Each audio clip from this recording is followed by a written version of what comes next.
Scream is scaling back into theaters this weekend. So this week I will be reviewing every single Scream movie leading up to Scream 5. This review will contain spoilers, so if you have not seen Scream yet, I suggest you click away and go watch Scream and then come back to this video. But I will say I do love this movie. So you can now click away. Now, spoilers. So Scream is directed by Wes Craven, and when this movie first came out, the horror genre was kind of dying. Freddy, Freddy was dead, Jason was get held, so we needed something to revive the horror franchise, and Wes Craven did just that with Scream. Um, Scream is now one of my favorite horror movies of all time, and one of my favorite franchises of horror franchise. Probably my favorite horror franchise of all time.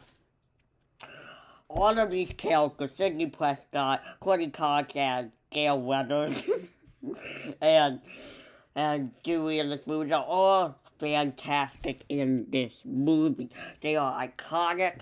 They have great characters you relate to, and I love how in this movie you see a lot of characters grow.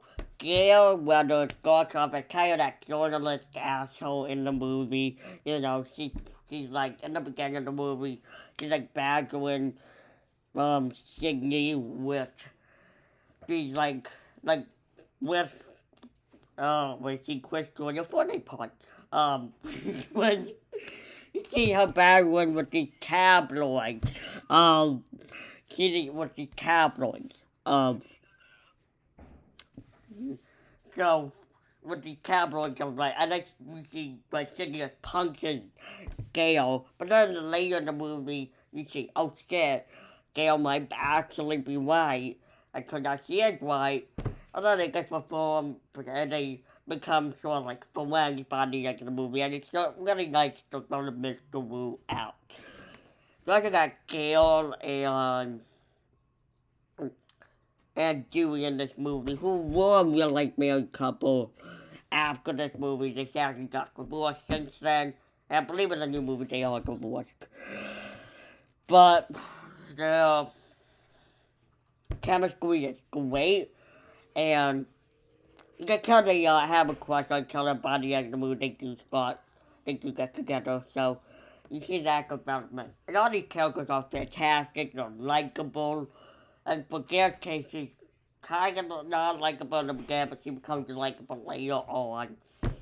And it's mainly the actors who do a fantastic job. Um, something Wes Craven does super well with this movie. One of the things he does super well with this movie is all the main characters are likable as hell. Um, and some characters can be kind of douchey, but they're likable. Um, so they are likable in this movie. And it's kind of like, oh, I think this one's the killer. Like, it's like some people are the killer, but I also made someone be like, I don't want anyone to be the killer. I want some random to be the killer because it's like all these characters you see, and they're likable. So, Wes Craven also does a phenomenal job of building suspense. That opening scene is one of the best opening scenes in a horror movie. You got Drew Barrymore, calling the phone, like, she's like, oh, what's your favorite scary movie? And, like, they get some dude prank on him, but then it gets more and more intense. It's like, oh, God, like I said, you see her boyfriend tied up, and then she's got being whipped out. It's so intense and fantastic. Such a fuck up course I'm filming a review. um, so, so I want to say on a rewatch, um,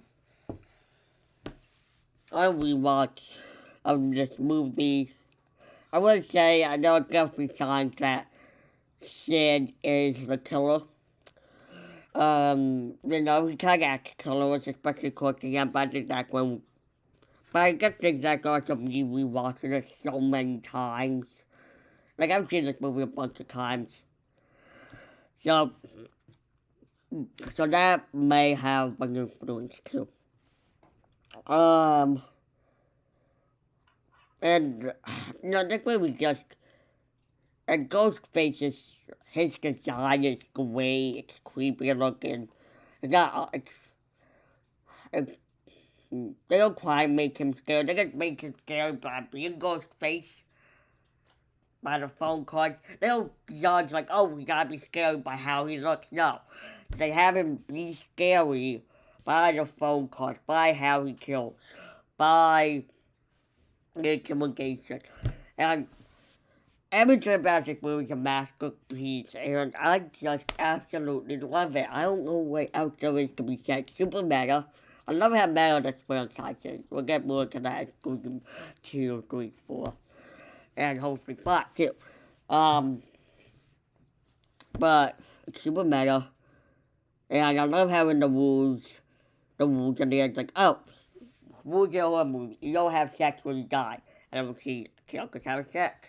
And I like just how meta that is going the third act. The third act is one of my favorites in a horror movie. Just the suspense and leading up to it. Like, you actually think Sid is dead. And you don't think, oh shit, Ghostface got him. Nope. Nope, he's the killer. This was all set up. And I like how he didn't have a big motive either. He was just like, oh, what kind of motive? No motive. Just want him. And then when the twist comes around, oh, they killed Sidney's parents, it makes you hate them even more.